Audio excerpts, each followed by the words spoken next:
Hey guys, Kyle here. So, just before the show starts, I wanted to mention our Patreon.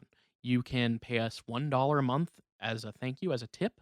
You can pay $2 a month to get access to one of our bonus content shows, episodes 2 days early, and a secret Discord chat where all of our Patreon donors get to go and hang out and talk with us directly. Then there's a $5 tier that you can donate to get access to a whole bunch more content. We have multiple bonus episodes on there. So please check it out. Patreon.com/itgetsweird. We don't advertise, we don't make money. So check it out and throw us some money if you think that would be cool. Thanks.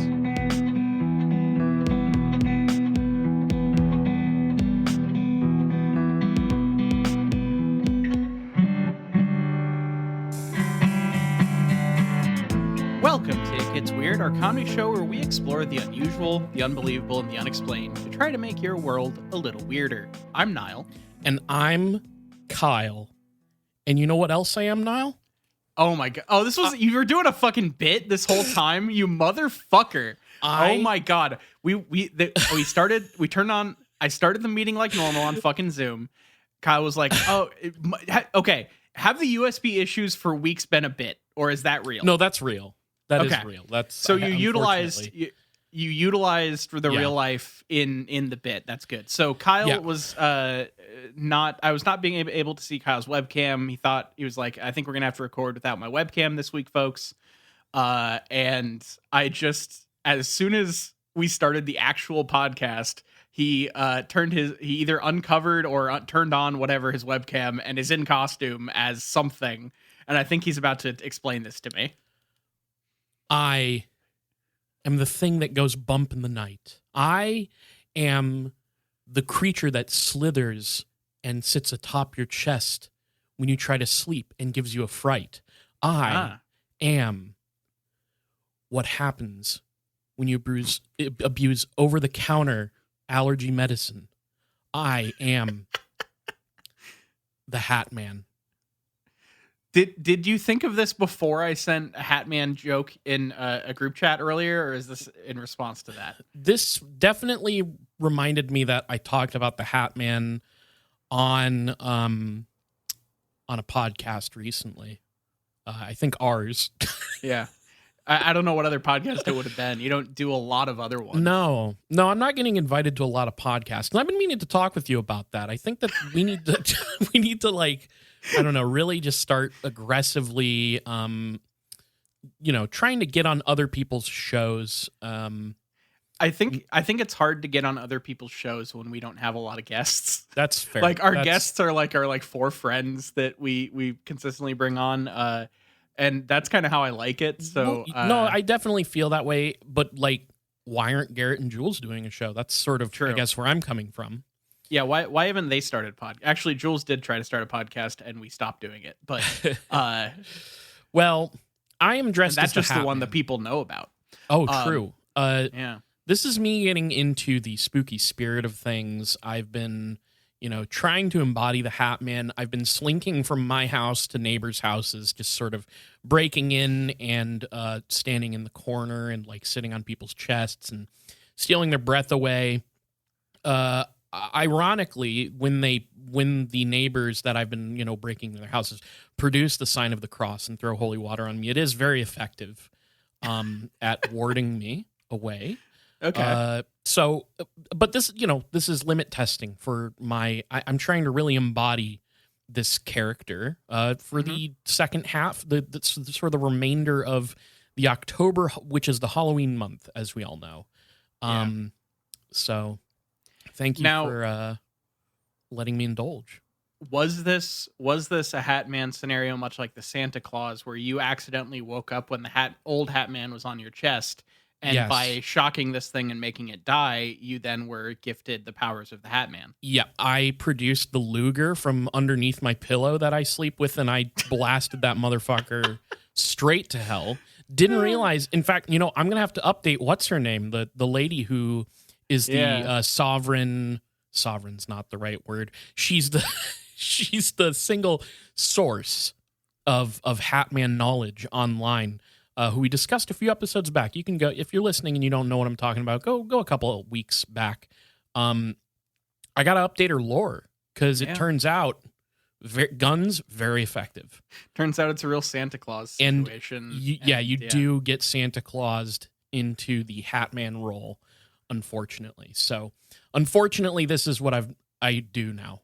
I'm assuming that the Santa Claus has been renewed in cultural relevance after they did the streaming series on Disney Plus that everybody I watched and loved. forgot about that completely, Yeah. but I'm assuming that's because I'm not, a Christmas celebrator. I'm assuming everybody out there who does celebrate Christmas was all on board with that. Anyways, All right. So hey, Kyle, yeah, this week for the actual show, that's not just bullshit. So I I don't know why. I don't know why that was how I went about that. I was just trying to transition into the actual topic here. Sure. Because this week, Kyle, I remember I got fascinated early on in doing this podcast about trying to do an episode about that like sky city in China that appears in the clouds and stuff. Yeah. And it was hard to get like a lot of information that would like put together a full episode because basically just like, yeah, some people see a thing in the clouds and that's basically it.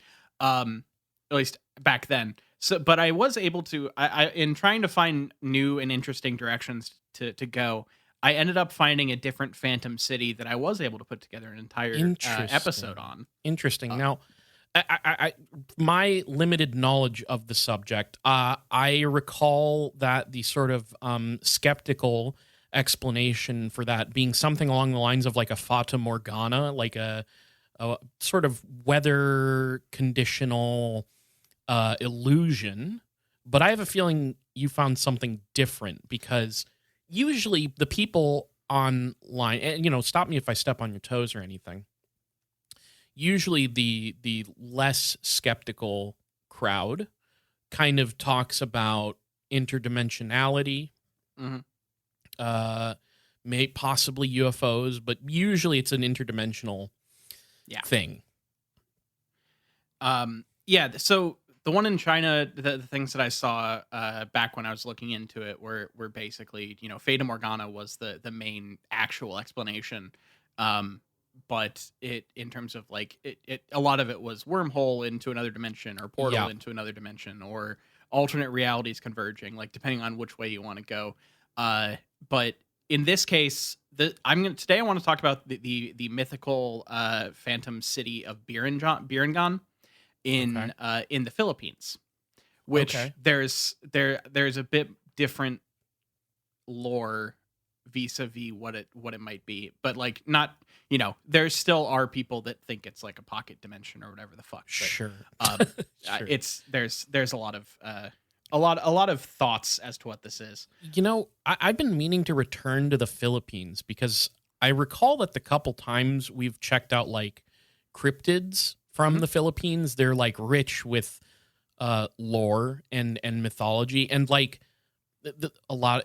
I ran into the problem though of like non-English internet. It was hard to kind of find stuff. So I'm curious what you found on this because I've never heard of this. Yeah. So the city of Biringan, it in the local dialect it translates to place of lost people. This is a phantom city that has been talked about in the Philippines as far back as the 1960s, as early as I could find reports about it. So it's a relatively new thing.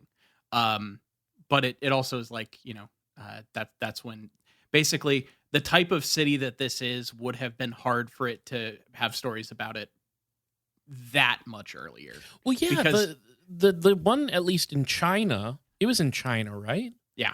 The one that went around that was like went viral was like it almost looked like a futuristic or like modern city, I remember. So that's interesting if it's locked in a certain time period. Yeah, it's there. So there are I'm going to start just a caveating the entire thing of like there are a lot of variants of this that go between it being more of a fantasy type or city versus it being a much more metropolitan modern city versus it being futuristic. Like all of these different things exist in different accounts of this place, but the most common one you get will be a much more modern bustling metropolis. Okay. Is what the city of Biringen is. Um, so this is one of the reasons that I ended up talking about this was I like that it gives us a chance just to kind of set up for other Philippine stuff because this is the city of the Encantos, which is kind of a catch-all term for in their kind of folklore and their kind of local legends. The Encantos are basically the types of spirits and elemental like creatures that exist in like traditional Philippines folklore. Isn't that the isn't that the title of a Pixar movie or something? Or am I not Disney and animated Disney movie? That's slightly a different spelling from. I don't. I have Okay. not seen that movie, so I haven't cannot either. actually say. I remember the song about like Bruno or whatever going viral. So I've I don't heard remember like that. I heard like 10 seconds of it on TikTok like a million times. Okay. Okay. But I know nothing about that movie. I have no idea if it ties to this at all. But this is spelled slightly differently. Usually it's Engkanto. Oh, okay. But Okay. the Disney thing could totally just be an anglicization of that. Mm. You know, I Yeah. truly don't know.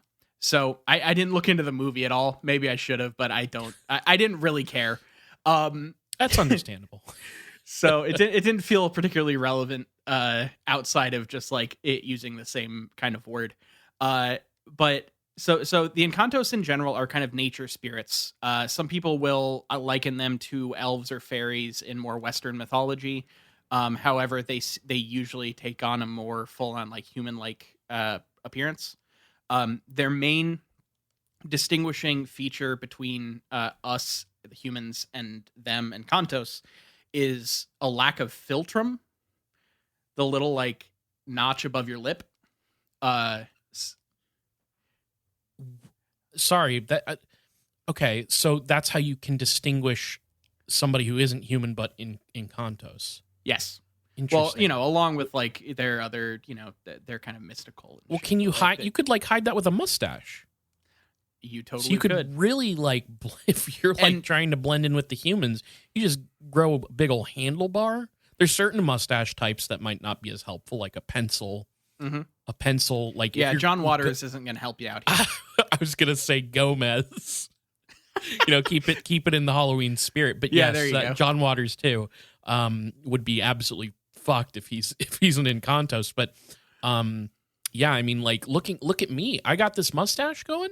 Mm-hmm. You'd have no idea unless you got real close to my lips. There is like a little bit of a natural break right there for you. Sure, that's true. That kind of highlights that, but you could shave that in if you're an Encanto. Like you could fake that. I'm also trying to think if like I don't register that part of a person's face.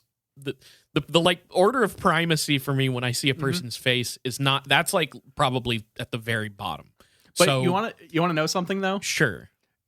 I would agree with you, but you notice if it's gone. Is that I what was you're gonna gonna say? Yeah, okay. I was gonna say if you start showing me faces, like this is just where my brain goes because it's what I've been mainlining recently. People love to do like in the middle of Germa, the streamers, his streams, they'll like just Photoshop his face. If people just started posting Germa minus Philtrum, it would look weird and you would notice it. You know? Okay, that makes sense. I could see that. Yeah. So they're in general, they're often described as being beautiful humanoid creatures. A lot of times, I don't. There are certain places that make them almost seem like blonde-haired, blue-eyed, but that it doesn't seem like a commonality thing. Like I see that I see a lot of different versions of that around, but it was weird that started popping up certain places to me.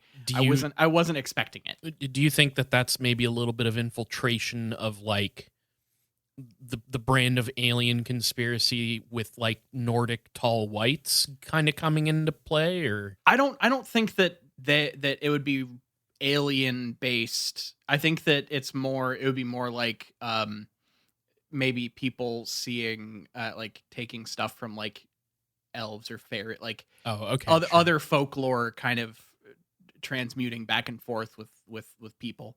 But I don't, basically what I'm saying is I don't know if there is like a canonized, this is the like that canonized eye color and hair color for the Sure. Yeah. Encanto.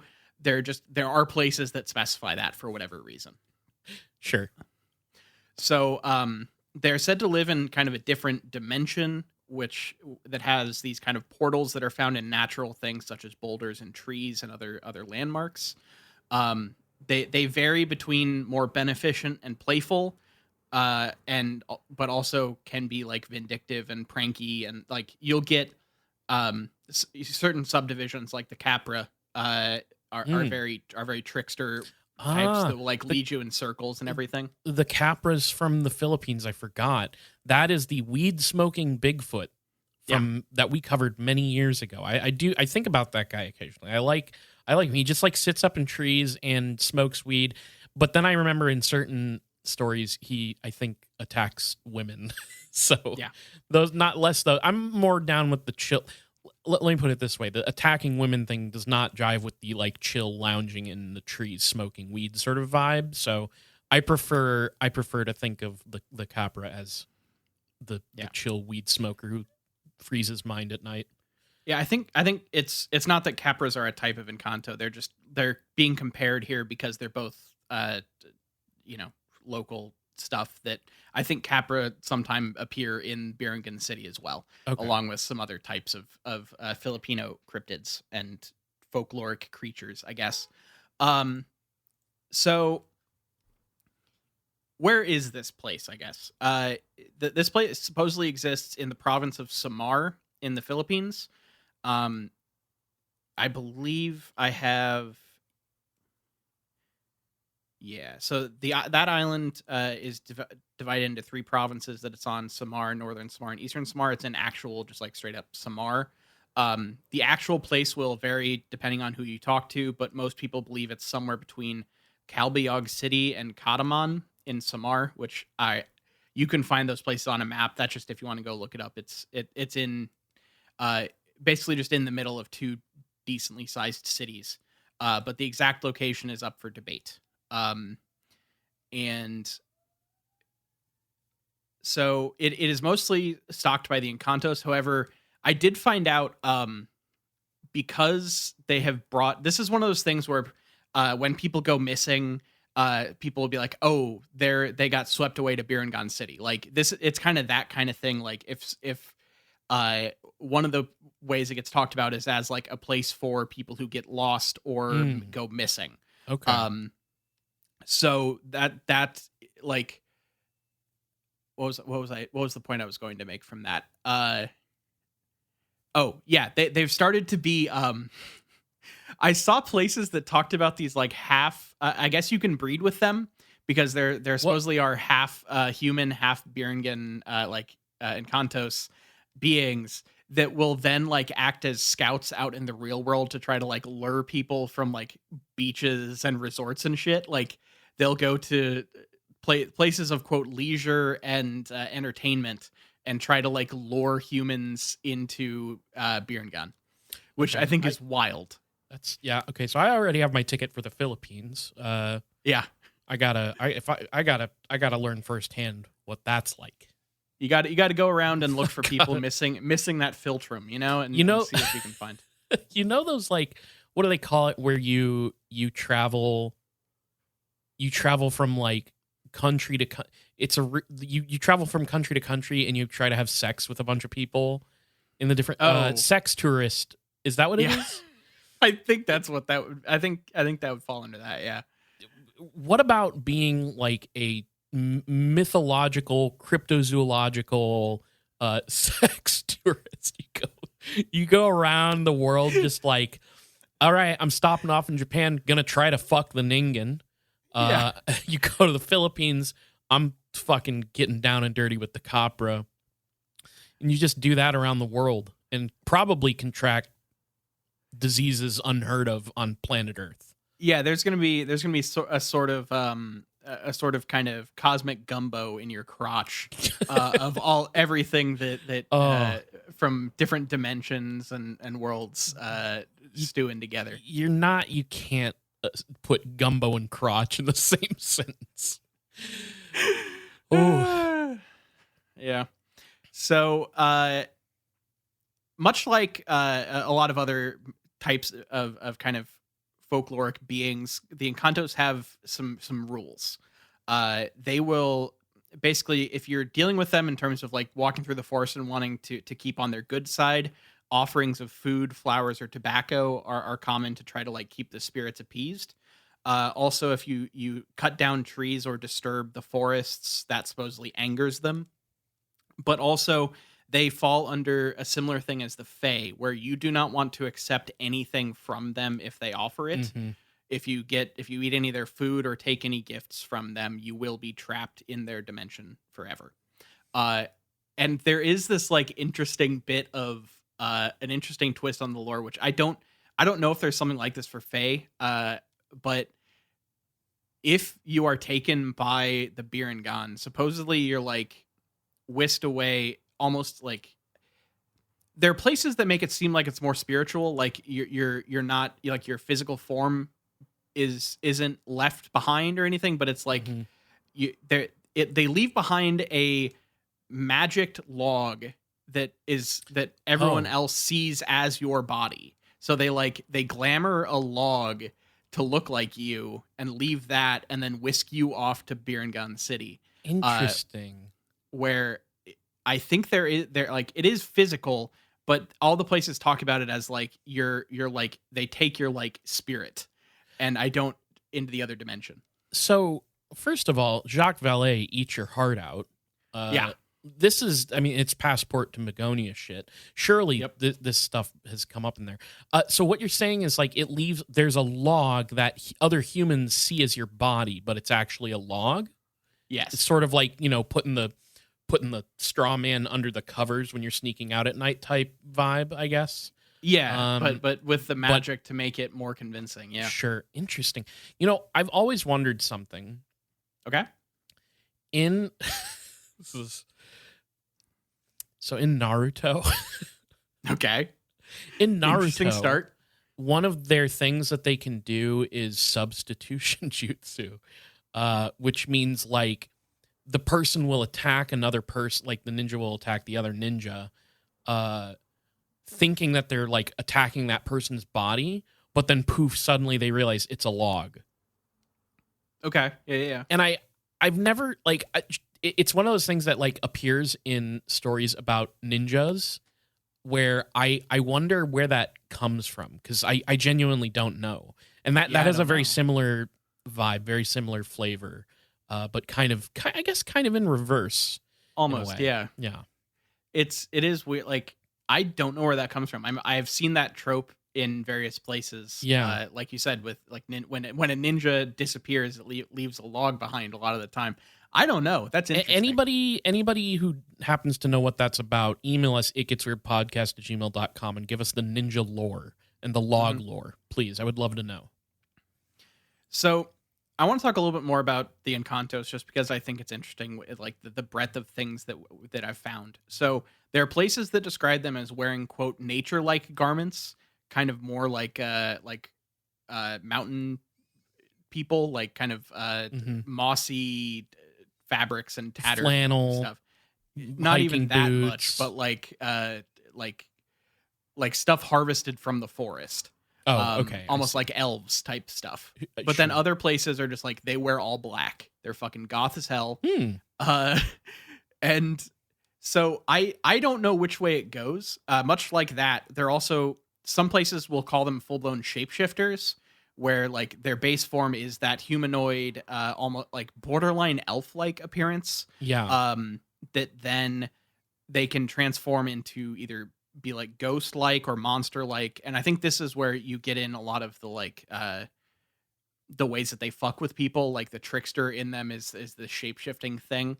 Um but other cases what they claim that they are just invisible to the human eye, but you can kind of note it, like kind of feel something off. Um but then so like there's a lot basically their power set is not super well defined. Like I Yeah. don't the Encantos seem to be kind of a kind of patchwork mystical being that comes from like what they like. It feels like a lot of people have uh a lot of these things that I'm trying to collate into a cohesive person are actually just like aspects of a bunch of different stories all listed next to each other. So like it feels like it's been the description of the beings has been retrofitted from a bunch of accounts of weird shit people have then linked to the Yeah, Engkantos. yeah. Not like there was an Engkantos like lore that everyone knows. It just built up from the different weird happenings. Sure, Yeah, that makes sense. I also feel like too that like if you were to like supposedly fully grasp the entirety of the mo and powers of a mystical creature, then it's not a mystical creature. It kind of just becomes a cryptozoological thing where like you're almost like you have the scientific data about it, right? And I think that the ethereal, like ill-defined nature of it is what elevates it to that like mystical place too. So yeah, and it doesn't get any clearer exactly when we start talking about encounters and stories and how people get to the city, because it really feels like there comes a point where whenever someone goes missing or something doesn't show up where it's supposed to go, Biringan just becomes like the catch-all place that it all like it's anything that goes missing ends up there. it's the It missing almost 411 of the Philippines. basically Okay. in that way.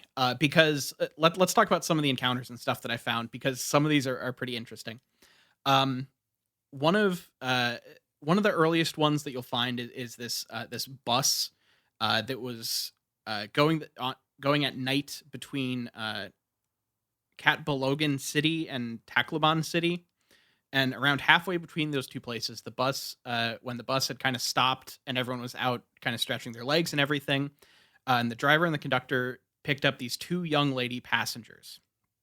The ladies said their destination was off the main route, but the driver said that it was okay, and if they paid extra fare. So they ended up paying supposedly triple the normal fare.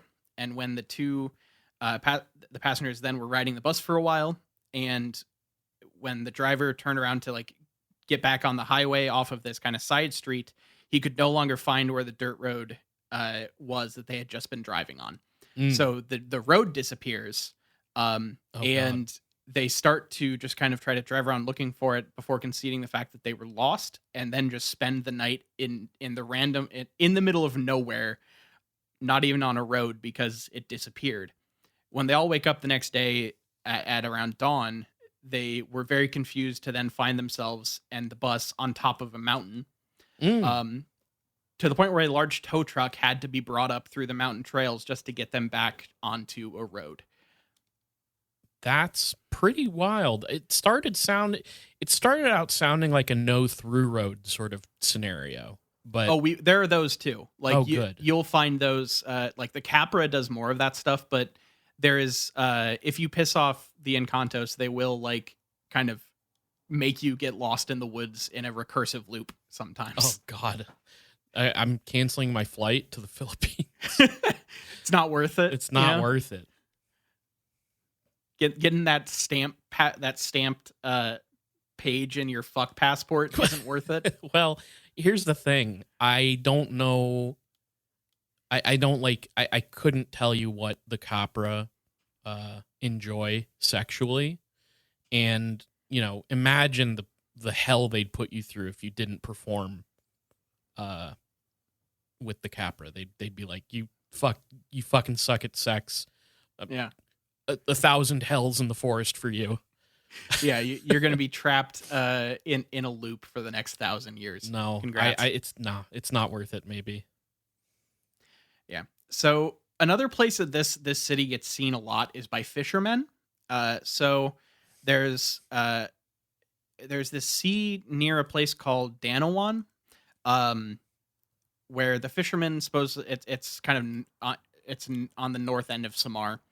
And fishermen there have multiple times seen this modern urban city rising up on land where there wasn't one, but only on moonless nights at certain types of the year.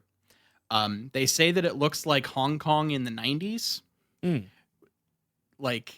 which is a pretty wild, like that's pretty, that's shiny. Like that Yeah, is, and you it's know? pretty specific. Yeah. They say this, I don't think they're like matching the skyline, but that's the vibe that people have likened it to.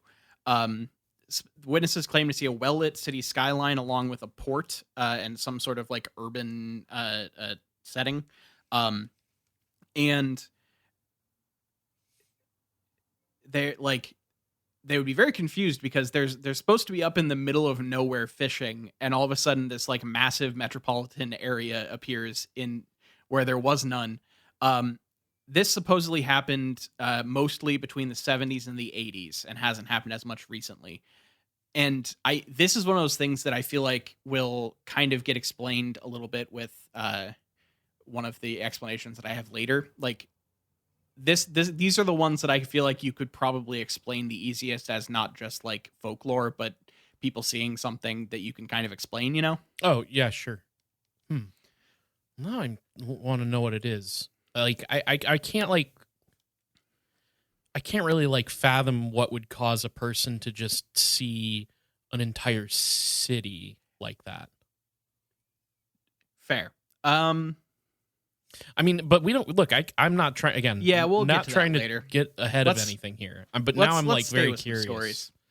Yeah, we'll stay with some stories for now. The other one, this is the stuff that made me the most happy reading these. They supposedly there's this strange undercurrent of I guess commercialism with these things. So Biringan as a city, various people have this need to try to import luxury goods from places and have them delivered to Biringan. There's a story from the 90s of someone from Biringan ordering on a freighter a group of Kia automobiles to be delivered to Biringan. And then when it hits the port, there was just like sea containers full of cars that were just stuck at a dock because God. no one knew. Like I wasn't able to fully verify much of this, but these are the stories you will find going around. Supposedly, some like wealthy Biringan resident ordered a bunch of Kias in the 90s, and they sat at a dock for like months because there was nowhere to deliver them. That's fucking crazy. Imagine being like an Uber Eats driver who gets whisked away to a Feyland. You totally could do that with this. Yeah, and you're not getting that burger to them on time. That's for sure. Yeah. But there's like this. It's not just the one time. There were so in the 1980s, a Japanese mining corporation was operating on Samar Island on the northern side, and this infrared scan indicated a brightly lit tract of land when they were doing all their sweeps for like mining. And this was where supposedly in the folklore Biringan was. This spot supposedly marked deposits of uranium or gold. They weren't. I guess those register similarly on whatever scan they were using. And the excitement of this caused this Japanese company to move all the way into the local area with a promise to develop a lot of local mining jobs and do a lot of digging there. But all of their equipment started to break down very mysteriously, along with some of the miners going missing. And when they would try to actually drill or like do any more detection of stuff in the area, their stuff just stopped working. And after a period of a very expensive accomplishing of nothing, the Japanese crew finally packed up and left and just abandoned the site entirely. And one of their earliest reports was about a shipment of very expensive construction equipment back in the 1960s, imported from the U.S., that had arrived at this port at Tacloban, which we talked about earlier. It was addressed to a place called Biringan City, which confused all the port officials because that place doesn't exist. It was just then kept on guard in the port and was never actually claimed. There's like multiple of these stories of people of like large shipments of construction materials entering a port for Biringan and just having to stay there because no one claims them or knows where to deliver them for. It's really weird. I mean, it is weird, but also it's like somebody is doing a prank to ruin a couple people's work days is what it kind of sounds like. Yeah, like there's a lot of things because okay, one thing that I feel like I do have to mention, there is a city. I wish I would have written it down. Um, that has a name very similar to Biringan. I think it has like an O in it, and it's like Boringan or something. Like there is a city that isn't Biringan that's slightly in a different place that has a similar name that Mm, some people will just kind of confuse. okay. So for the shipping stuff, I could see something like that being an issue. Yeah, yeah, that's Um, but it's more funny if a bunch of like a bunch of Encantos are just like ordering Kias. yeah, Like, how are yeah. they ordering? Like, I don't know how they're ordering them because they do interface with the real world and stuff. So I guess they would have to like go out into the world, call someone, order these things, and pay for it with like a bank transfer, and then have it shipped in, but not be able to come pick it up at the port. Yeah, they have Like, to wait until fucking a moonless night yeah, on a specific date to pick up their Kia. It's not it doesn't really conform to the rules of human reality. yeah. Now there was a time that lumber got delivered that they actually something else happened. Uh, I wasn't able to find an exact specific date on this little anecdote, but supposedly a truckload of lumber arrived at that same port, uh, and it was sent from Manila to addresses in Birengan, but it actually had delivery instructions. So I guess they started to fill out the little box at the bottom of the order form, and they were told to drive to this dirt road far from town, and just leave the cargo basically on the side of the road. And they did that, and then when they came back on another delivery like the next day, the lumber was gone. So Hmm. supposedly, if you I guess you got to start filling in your fucking delivery notes on your beer and gone orders if you want them delivered, because otherwise they'll just stay They at the won't. port and not Yeah. go to this weird side of the road. Well, some very happy Capra has set up a nice hammock to puff on a joint. Yeah. So I talked a little bit earlier about like the interbreeding. Oh yeah, One of the no, other I things. please tell me more. So one of the reasons that happens is one of the ways that people end up in Birengon is when an Encanto falls in love with a human. Okay. So there's a couple things that tend to happen when this, a lot of times Encantos are out in the Well, world. first They're comes love, and Yes, then comes marriage. and then comes a some sort of mysterious incurable illness that requires you to go to Birengon to get cured. That's Hey, did you enjoy that layup? Yeah, you set me up for that one pretty well. So a lot of times, you'll meet this mysterious stranger. They'll be very charming. You won't notice their lack of filtrum, or if you do, you don't think it's a problem. And as you're falling in love, Uh-huh. I'm just assuming this is how it goes. Sure. As you're falling in love, things are going really well. The kisses are a little weird because that lack of filtrum, Sure. but you're willing to look past it because this is your hubby, and you start getting sick, Yeah. and nothing can help you until finally your new love tells you, no, we have to go to my mystical city so we can cure your mythical illness that whatever else. Now sometimes they don't actually follow through with all of this and people just die. Now I think this is also just people this is one of those things where like people in grief will like blame weird things for death of loved ones. So like there's a lot of that with this where like people who know of Birengen City will just like kind of chalk up disasters in their life to being caused by it. Yeah. It turns into a bit of an all-encompassing boogeyman situation.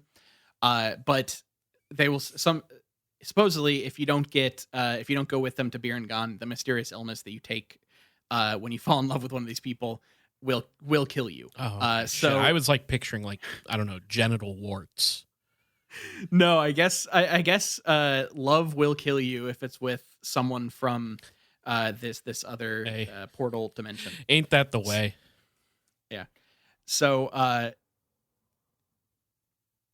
but if you actually go with them, you go through what they call a bug cut, which is It literally means like a form of death, but it's in reality you don't really die. Your consciousness is just like taken to the Biringan city, and that's when they will do the log flop and give you the leave a Oh, log leave it. that's Okay. glamored to look like you. I thought a To, bug cot was what fucking the guy in that Franz Kafka book was sleeping on. fuck off. Sorry. Go Fucking ahead. metamorphosis jokes. All Sorry. right. Go ahead. So yeah, this will. I think it's really funny that they will just like leave. I don't know what happens to your actual body because Right. they take your spirit to Biringan, But they put a but fake body they leave a on fake Earth. body. Hmm. So what happens to the actual meat? You know? It's a good question. Well, I mean, maybe. Yeah, I don't know. I mean, it's maybe they can like reconstitute you in their Maybe. city and then, plant your soul into your body once you make it to the mythical city, but like your physical body can't like I don't know. I'm just coming up with I don't know rules off the top of my head here. The different ways that you can go in to Biringan, when like you can just stumble through a portal accidentally. There's a couple that I'm about to talk about that have that angle to it. So in that case, your body would be with you, I would assume. So I basically, there are things about this that still don't make sense to me. But it's just that there's a bunch of different stuff going on. Maybe, you can travel via portal accidentally, but if you were to travel through traditional routes, it would like obliterate your frail human body. So they like, I don't know, maybe portals, I don't know, maybe the portals don't work or maybe they're erratic, and I don't know. I'm just spitballing here. Maybe they fucking call your body down, build you back up in the city. I don't let's see if this little anecdote elucidates any new facts. So this one's really fun because it's a story of a couple of guys riding tandem on a motorcycle along Beautiful. a dark, lonely road, which is it's just good, solid framework to work with. They were expecting a pretty normal trip when they rounded a curve that they had probably driven on thousands of other times. All of a sudden, they were just inundated by this like overwhelming wall of sound. The highway remained dark and isolated, but they were like from all sides, they were hearing the sound of heavy traffic, honking of cars, people yelling, and they thought that they had like wandered onto like a fucking weird, busy street. Eventually, they just kept going, and eventually it disappeared. But then it came back a little bit later. So what they're saying is happening here is like they're effectively driving along this road and all of a sudden start hearing the sounds of traffic from Biringan. And Biringan is like it's like they've found a place where the veil is thin enough that they're able to hear the sounds of Biringan while still driving on the road in the middle of nowhere. Okay, interesting. And there supposedly are multiple stories of this. They talk about it like a psychic tunnel into Biringan where you're just like hearing and kind of feeling everything, but still living in this world. So that is like, so sometimes it's just auditory. Like Biringan can be anything you need it to be at any time. And I kind of love it for that. Yeah. I like that it's just this like really weird mishmash of everything. No, that's cool. I mean, like the idea that like you could accidentally just pass through a spot where the veil is thinner and experience a variety of phenomena does make it enticing, I think. Yeah. There's one kind of final story that I feel like I have to bring up because you'll find this referenced a lot. I found this referenced a lot more on Filipino websites than I did on websites from other places referencing things. And that's the story of Carolina or Carolina. This is like almost an urban legend in and of itself. She was supposedly a beautiful girl who was from Manila, and she was vacationing to Samar. However, she never actually returned. Once her family started to worry, they received this letter from Carolina. In her letter, she said that she was happy and content in the place that she was, and told them not to look for her. The return address on this note, or on this letter, was labeled Biringan City. In various other accounts, she supposedly was a Samar native studying in college near Manila, came home on summer break and invited some school friends to come with her. And her and her friends all went to Biringan because there was this feast. And all of the people that went there went missing because they ate food in Biringan. Yeah, I was going to say rule number one of the mythical realm, like what the Fae have, or apparently Biringan. You don't eat the food. You don't accept gifts, and you don't eat the food. I mean, this is classic stuff. Yeah, there's a bunch of other little variants and details to this that I think are interesting. My favorite of which is supposedly Carolina has spent a lot of time in there. She's been living there for quite some time, and there are certain versions of the story that claim that she has become like the princess of Biringan. She's like risen up in esteem, and like now is like a ruler in this place, and that's why she doesn't want to come home, which is, I guess, like the optimistic outlook. But I think it's fun. So do you think that your upper lip thingy falls off if you reach a certain level in Biringan? Well, maybe they'll just do a glamour on you to remove it so they feel better. But I don't know. That would be really funny if like eventually they just have to like give you plastic surgery. They just hold you down and use sandpaper. Yeah. So she, and as princess, she supposedly also like leads basically the like human trafficking element. So she's like leading people to like lure more humans into Biringan. Okay, but so which like isn't it's necessarily kind of a turncoat situation. Sure, not necessarily like. I mean, I guess it's not good to try and like lure people away from their. Calling it human trafficking up front is probably the wrong thing, but that's kind of what it is. Yeah, it's like more sinister on human Earth. But here, I guess I can kind of get it. It's like, you need some more tourism, and maybe that's part of the, like, an important part of the economy there. Like, I kind of get it. Yeah. But there is, of course, the caveat and the problem of they don't come back. Yeah. That is a bit of an and a lot issue. of times they're brought there under false pretenses and then held against their will. Maybe they just need to have I'll tell you what, here's how we actually do this in a way that is less insidious and spooky, okay? Check this out. Okay. Biringan, they're already fucking up DoorDash orders and Kia deliveries and stuff. Get an Engkantos dating app. An like an app for humans in Engkantos to, hook up. And that way, they have like a good reason to go to the city and stay there. Yeah, that mysterious like I think it's so funny that there are sites that don't mention the mysterious illness thing, which is really interesting to me. Like there are some places that are just like, sometimes you'll fall in love with an Encanto and they'll sweep you away to Biringan. Love them. And then other sites that are like, if you don't follow them, you're gonna die. True. I mean, sure. Yeah, I get that. But like, if you love them, it's like, well, I already love them. I might as well dodge the disease thing and go to the city.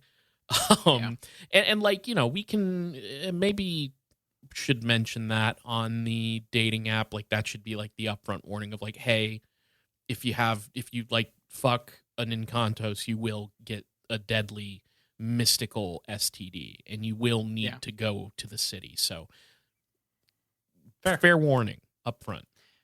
It's kind of like in a ways it's almost like It Follows, where if you got if you have sex, sexually transmitted death. Yeah, it's bad. It's bad to have sex, which is the lesson I took from that movie, and which is why I've been celibate ever since. So shouts out to It Follows. I guess they're making a sequel to that. I saw that. I don't know why. Kind of stood on its own, I think.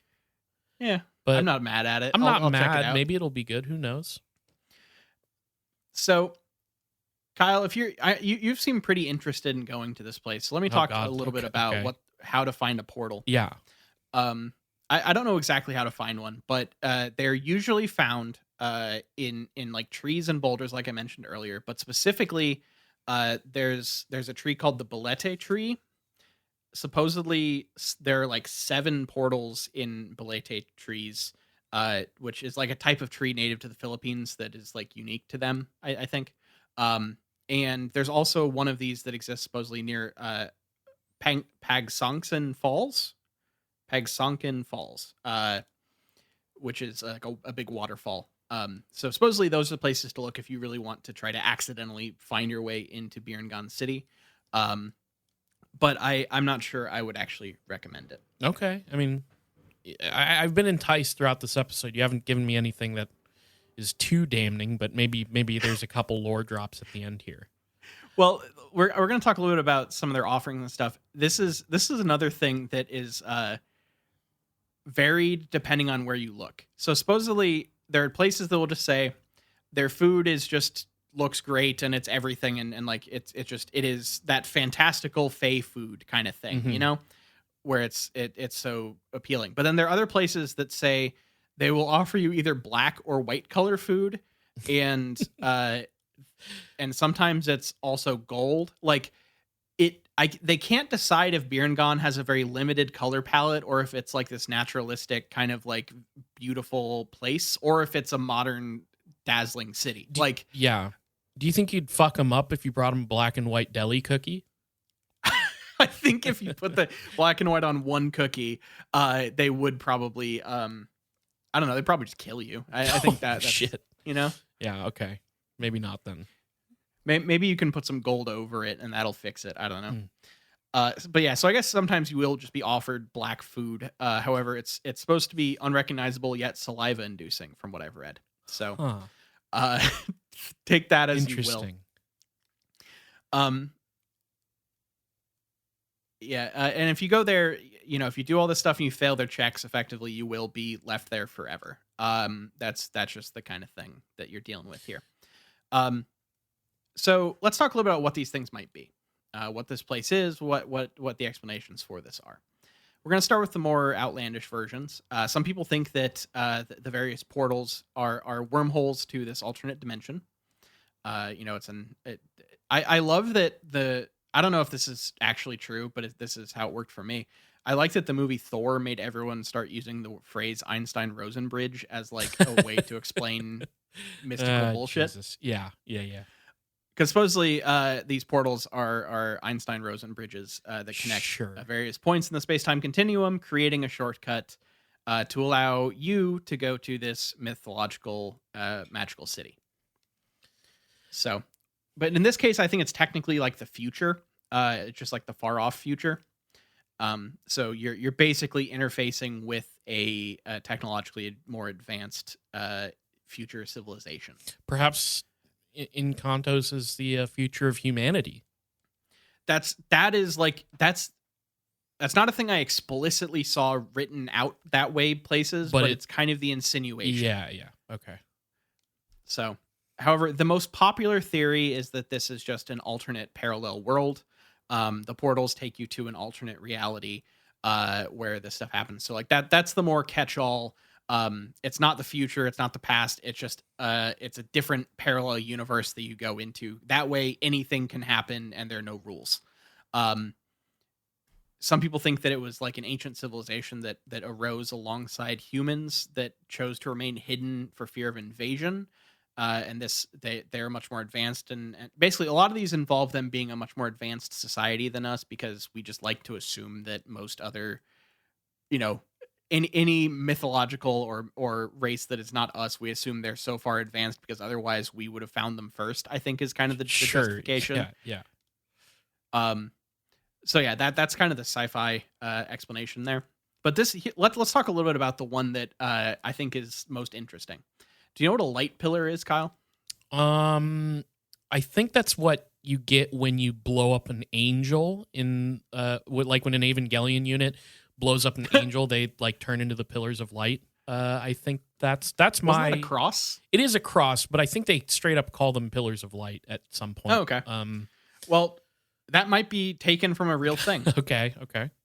So, a light pillar is an atmospheric optical phenomenon, which is caused by light from the sun or the moon or another powerful light source, such as like a town or a city, even have certain lights that could do this. It reflects off the surfaces of millions of suspended ice crystals in the atmosphere that come from Ah, thin high level clouds like cirrostratus, and will create vertical halos of light. Now, interesting.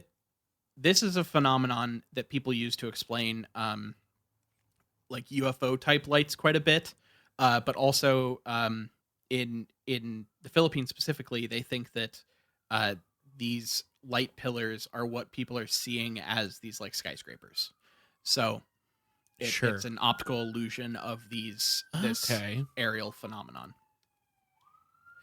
I actually saw something weird recently where I was I was looking at the Hmm. stars and I was like near downtown and the stars appeared to flicker red and white. Oh, yeah, yeah. And I was like trying to figure out and it wasn't like one star. It was like all of the stars that I could see, which I'm living near a city, so it's there's a lot of light Hmm. pollution. And I realized that there were two skyscrapers in the city that had red and white lights coming off of them. It made me think I don't know if this is how it works. This is just sort of like my dumb Hmm. assumption, but I thought maybe the red and the white light were diffused through the atmosphere in some way that would cause the flickering of the stars to appear to reflect Yeah. that, to have that color. I don't really know what happened, but it was weird because I've never looked. I look at the stars Hmm. sometimes. I'll admit it. Sometimes it's fun to look at Yeah. stars. You look up in the sky, maybe you'll see a UFO. You don't know. Um, and yeah, I'd never seen them just flicker colors like that before. It was strange, uh, and kind of cool. So maybe, but it also could have just been an Encanto trick Yeah, that I truly. don't that we have yet to They discover. they came up So to Indiana to trick you. it's possible. Yeah. You don't know. Here's the thing: this is all very who's to say that there isn't a mystical city in a parallel dimension next to Indianapolis? It's It's very entirely possible. possible. We can't rule it out. I can't. So there's one other explanation that I think is worth talking about, and that's another kind of more realistic one, and that is the influx of foreign refugees from Russia between the years of 1949 and 1951. Who these refugees resettled temporarily on an island called Tubabao, which is in eastern Samar, after evading the communist regime in China uh, and the Bolshevik Revolution. They ended up living and creating this kind of what they called a little Russian city in on this island in the Philippines, and to the point where they eventually had a pretty full on open air cinema, church, hospital, theater, military. Huh. It was a full blown settlement. Um, I didn't know about this at all. That's very I didn't either. interesting. Uh, but people basically think that this, alongside in the 1960s, there was some kind of westernization influence of American culture and stuff. That people local Philippines people seeing random Russians in the forest, mixed with the influx of Western culture and everything that was coming in a little bit later, overall Yeah. led to this kind of mysterious, fair-skinned, uh, mythical Okay. race of people that look weird, that That's will then sweep people wow. away. You know? That's crazy. Okay. Wow. Yeah, And a couple people maybe some people fell in love with some fair skinned yeah. Russians and went to their mythical Because city. not That's only wow. were there That's Russians there, there were American troops stationed there during while fighting the Japanese in World War II, sure. along with Yeah. Yeah. in the 16th century, a group of Sephardi Jews fled persecution from the Spanish Inquisition and settled in the Philippines in northern Samar. So basically, there have Huh. been throughout history a bunch of random white people settlements that have shown up in this area. Sure. And so the like, so like for the fishermen, the light pillars kind of explains what they saw to me. Like, Yeah. And for a lot of these other cases that aren't just people, going missing and then being blamed on this place, but like, running into these weird people in the forest and everything, these foreign refugees basically are explaining away a lot of that for me, which I think like it's such a weird confluence of things that created this entire mythological city and like culture, like they didn't. But I want to be clear. I don't think they created the Encanto. But the Biringan city stuff came out of this, it feels like. Right. Yeah, sure. Interesting. Wow, I didn't know any of that history, but it makes sense. That's wild. Cool. One last little note. I found the internet has kind of taken on some stuff about Biringan city and kind of embraced it a bit to the point where there is actually there is a fictional university entitled the International State College of the Philippines, which is supposedly centered in Biringan, that has its own website. So it, if you want to study in Biringan, that's probably the place to go. Hell yeah. Maybe that could be my end. Is to get it to try and go to school there. So I just thought that was a fun little extra note to end on. In terms of like how it's gotten modernized, I want to find more of because like I like the idea of these hidden cities and these like phantom locate like the time skip stuff is interesting to me. I like these like weird, you're confronted with entirely unknown things in the middle of the forest type stories a lot. Yeah, and I've taken a liking to a lot of the weird like crossover with like world stories of fae folk because of Passport to Magonia. Mm-hmm. So I like that aspect of it too a lot. That sort of naturally slots into running into a strange fair-skinned person in the forest. It makes sense. It makes a lot of sense. That's very interesting. And like with so many of these topics, like if there's anybody listening who knows more about this, like please hit us up. I would especially love if you have any local anything. Like I don't know if we have any listeners in the Philippines, but hit us up because Biringan City is cool. I always love the local stuff. Awesome. All right. Well, do you want to do a big question? Absolutely. So, out of the ways that we have described, what do you think is the most effective way to lure you personally into Biringan? I think I sort of teased that out throughout the episode. I think that, if a Capre is getting sort of salacious,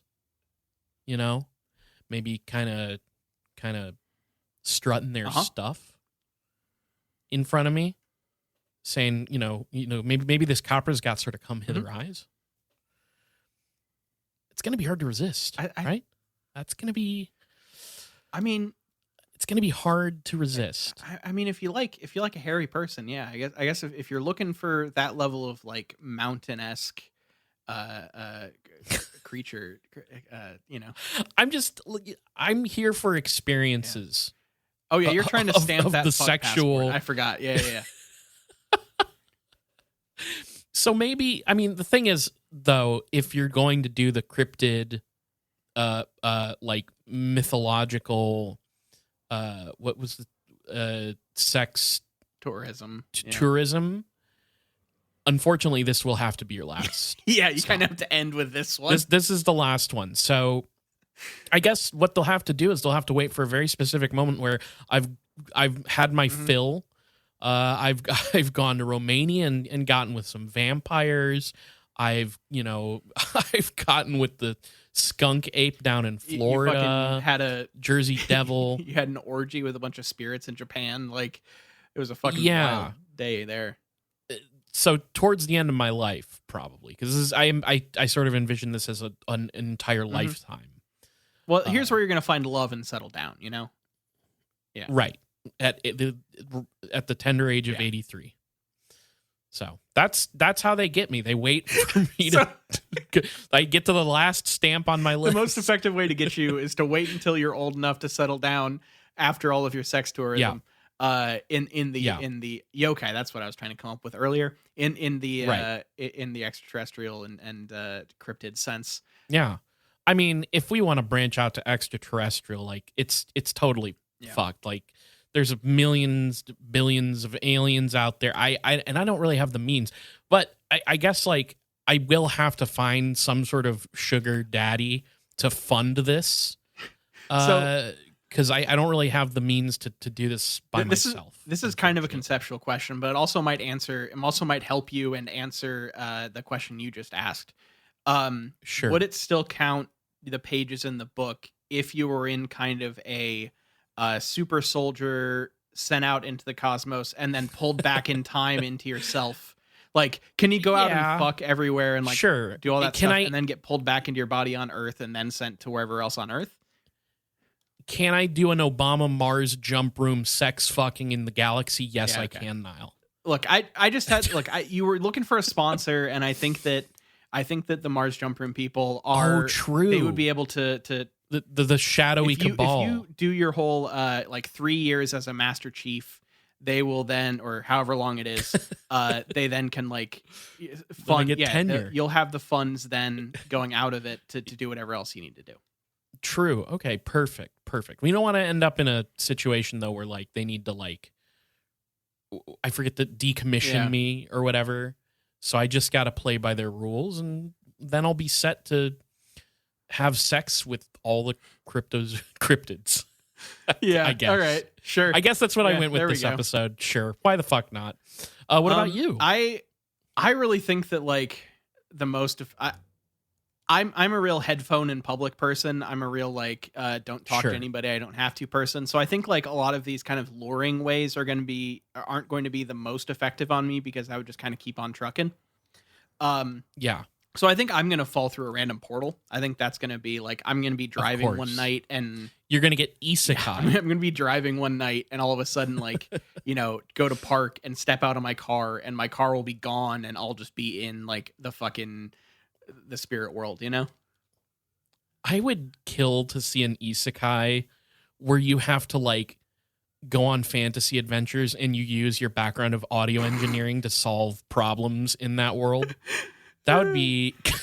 You got to turn the fader down. Great anime. You gotta bring the volume down. Side chain the kick. So good. Yeah. All right. That'd be sick. No, you get like a mythic like guitar that you like beat monsters up with and stuff. It would be awesome. So it's more Murder Falcon vibes. That's cool. I like that. Sure. Yeah. Beautiful. Yeah. That's the pod this week. Well, take me away to where the Engkantos play. Right here in Biringan City. So, you want to take care of some business? Absolutely. All right. If you want to follow us on social media, we're on Twitter at IGW Podcast. You can follow us on Facebook.com/ItGetsWeirdPodcast. And we're on all your favorite podcatchers. If you listen to a podcast somewhere, look up It Gets Weird, and we're almost certainly there. Anywhere you can find a podcast, we're fucking there. We've invaded the space. And if we're not, tell us, and we'll get there. Please, let us know. I think we are too. They just keep certain ones keep renaming and deactivating, so I stopped naming them. Yeah, no, understandable. Yeah, things are shifting for whatever reason in that space. Twitch.tv/itgetsweird. Give me a follow. We just completed a really nice set of Halloween spooky games. And that was a lot of fun. So if you want to come back and check out games of the future, that's where you're going to find us. Twitch.tv/itgetsweird. If you want to email us, we might read your email out on the show. Just let us know how we should address you. Go ahead and hit us up at itgetsweirdpodcast@gmail.com. We love getting your emails. People have sent us some fantastic stuff, some great stories and things like that. So please hit us up, and then we'll fucking devour them like so many bonbons. Patreon.com/itgetsweird. We have a $2 tier and a $5 tier. We also have a $1 tier. $1 tier is just a tip. You're just saying, hey, I like your show. Thanks for doing what you do. Here's $1. At the $2 tier, though, you get It Gets Weird TV, where right now we just finished up the X-Files season 2, which was great. And now we are watching Neon Genesis Evangelion. Nile, like you said, it's like Christmas for me. I get to talk about my favorite shows. So that's been fun. We just have, I think, 1 episode of that out so far. So check that out at the $2 tier. It Gets Weird TV. At the $5 tier, you get a bunch of extra bonus content where right now the thing that we're doing is a show that we decided to call The World of Weird, where we kind of just get to talk about whatever we want. Sometimes it's stuff that doesn't make it in the main show, about all kinds of different things. But, it's just Nile and I fucking shooting the shit. It's laid back, unlike this which show. Is highly produced and highly scripted. Which is very highly scripted and produced.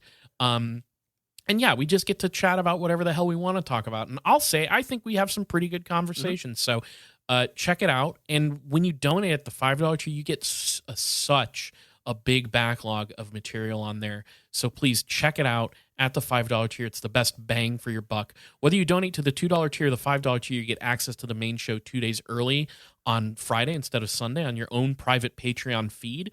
And you get access to the Discord, where the listeners can reach out to us directly and chat with us about all kinds of stuff, UFOs, conspiracies, whatever you want. Also, I just wanted to very quickly mention Patreon is there's some weird new bullshit. I don't really know the details of Apple is like forcing people who use Patreon to use the Apple Pay stuff. And I think there's some sort of weird like pay cut thing that they're taking. Basically, fuck that. Just don't sign up. Don't sign up for Patreon through Apple on your phone. Like sign up on a browser, not through the Apple Play Store. Yeah, I imagine what you can do is you could just sign up through the browser, then get that Patreon feed and copy it into your podcatcher, I think is how that would work. So fuck that and fuck Apple for that shit. Don't let it happen to you. Just wanted to give people a notification because we just got the notification that it's going to be switching over here real soon. So just a heads up. Now, if you can't donate to the Patreon, you should, and you should tell all your friends to donate. You should tell your congresspersons to donate. But if you can't donate, tell your friends, tell your enemies, tell your congressman all about It Gets Weird podcast. All right. Thank you all for listening. This has been It Gets Weird, and I've been Nile. And I'm Kyle, signing out.